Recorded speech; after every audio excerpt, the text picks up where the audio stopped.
അദ്ധ്യായം 1 അൽ ഫാത്തിഹ. മക്കയിൽ അവതരിച്ചത്. വിശുദ്ധ ഖുർആൻ തുടങ്ങുന്നത് ഈ അദ്ധ്യായത്തോടെ ആയതുകൊണ്ടാണ് ഇതിന് ഫാത്തിഹ അഥവാ പ്രാരംഭം എന്നു പേർ നൽകപ്പെട്ടത്. ബിസ്മില്ലാഹിർ റഹ്മാനിർ റഹീം.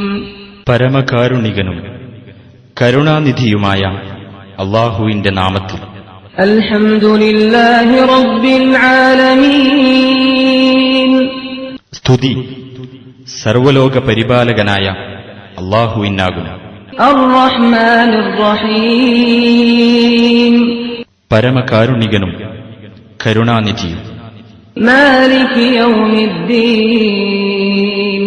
പ്രതിഫല ദിവസത്തിന്റെ ഉടമസ്ഥൻ. ഇയ്യാക നഅ്ബുദു വ ഇയ്യാക നസ്തഈൻ. നിന്നെ മാത്രം ഞങ്ങൾ ആരാധിക്കുന്നു, നിന്നോട് മാത്രം ഞങ്ങൾ സഹായം തേടുന്നു. ഇഹ്ദിനസ് സിറാത്തൽ മുസ്തഖീം. ഞങ്ങളെ നീ നേർമാർഗത്തിൽ ചേർക്കേണമേ.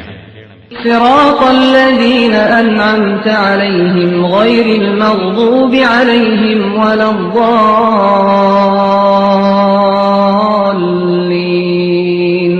നീ അനുഗ്രഹിച്ചവരുടെ മാർഗത്തിൽ, കോപത്തിന് ഇരയായവരുടെ മാർഗത്തിലല്ല, പിഴച്ചുപോയവരുടെ മാർഗത്തിലുമല്ല.